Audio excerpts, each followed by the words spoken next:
Secretary of State Mike Pompeo, he gave a speech on Thursday about America's stance on human rights.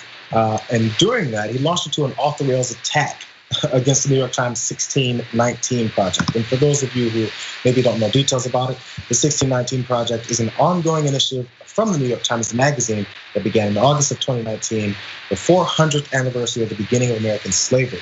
So it aims to reframe the country's history by placing the consequences of slavery and the contributions of Black Americans at the very center of our national narrative. So instead of it being the main thing we talk about slavery being Abraham Lincoln, he's a hero, and Civil War is the reason why we fought against this indentured servitude, or maybe some guys who were underpaid a little bit.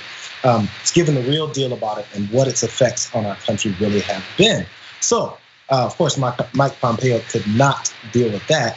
So he went out and spoke against it. He was so proud of the speech that he had against this initiative that he even tweeted himself out. He said, "Hey, look what I did, you guys. I totally came out here and I downplayed slavery in our country, and I said how great everything always has been."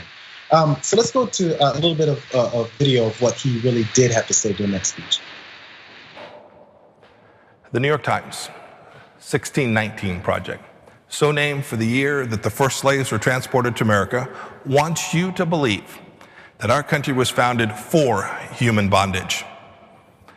They want you to believe that America's institutions continue to reflect the country's acceptance of slavery at our founding. They want you to believe that Marxist ideology, that America is only the oppressors and the oppressed. The Chinese Communist Party must be gleeful when they see the New York Times spout this ideology. Some people have taken these false doctrines to heart. The rioters pulling down statues thus see nothing wrong with desecrating monuments to those who fought for our unalienable rights, from our founding to the present day. This is a dark vision of America's birth. I reject it. It's a disturbed reading of our history. It is a slander on our great people. I'm never sure if when Mike Pompeo is trying to speak and he's trying to say something poignant or slow it down, if it's just that he's completely uninterested or he thinks there's a good acting job of like, and sometimes the communists just speak, bro. We don't believe anything you're saying already. We know that you're out there acting and putting your face out there to be another shield for the president. We know who you really are. Just say it. Just spit it out. It's okay, because we know that you're going for something horrible in the first place. Anyways, so we can't criticize anything that's happened to our country because we're not the only countries that participated in slavery. They might make you think that our founding fathers were against the rights for all mankind. Well, they specifically consider a certain segment of the population not human. I think we can talk about that a little bit. But we have this problem with being able to address our history and the negative nature of our past. Because if that happens, then, we have communism, we have China celebrating it. China won't celebrate our destruction, or they won't celebrate our infighting if we don't do things to attack our own country and have people rise up and go, if you're gonna stop stepping on me, it's not gonna happen anymore. So when you deny your history and what you've always done in this country and how it continues in other forms today, you can have only yourself to blame for setting up that scenario. Okay, that's an eloquent response to Pompeo. I was gonna go with what my kids normally say. Wait, what? Wait, how do we get to the Chinese communists from slavery? What that? Like that took a turn I didn't expect. I think he was just trying to win racist bingo. Like, oh yeah, black people being enslaved, not that big a deal. Plus, I hate Chinese people and I call them commies. Yeah, bingo, I win. And so what's he trying to win? He's trying to win Trump's base for next time he runs for office.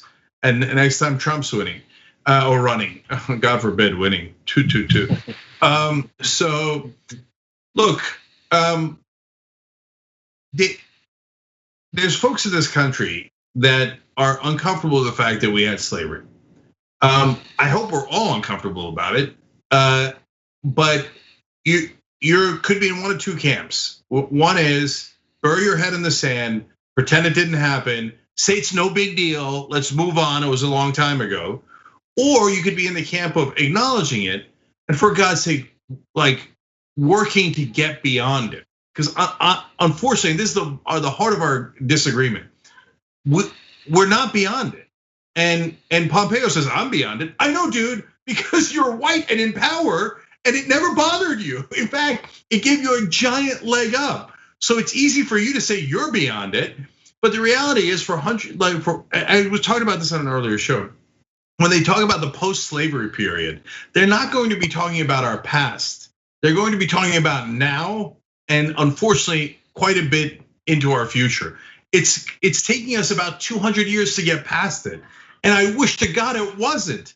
But we had Jim Crow for so long. We had redlining. We have the police abusing and arresting and killing African Americans at disproportionate rates today. We have out of control racism today. And so some people want to say not just that, hey, ignore it, but honestly, they benefit from it. So that if you ignore it, you might not fix it, which then keeps their unfair advantage. And so I just can't stomach these guys anymore. And it comes from the same guys who then turn around and say, no, don't tear down Confederate statues because we have to know our history. Okay, all right, well then let's know about slavery. No, I don't want to know about my history. I don't want to know about it. Because if we know about it, then the Chinese communists win. It's the same thing with COVID. No, we can't allow the reality of the situation to show up because it'll make us look bad. President Trump has directly said it countless times. We can't actually show what's happening because it'll make us look bad, and he starts comparing to other countries. The point is to look good, but not to do good. That is the basis when we've always done things since we've done bad things. Every bad thing we do, say it didn't happen, and then move on. Because we can't let people think we look bad. When you sign up for a spend and save account at aspiration.com/TYT, we will plant 10 trees. Let's save the planet together.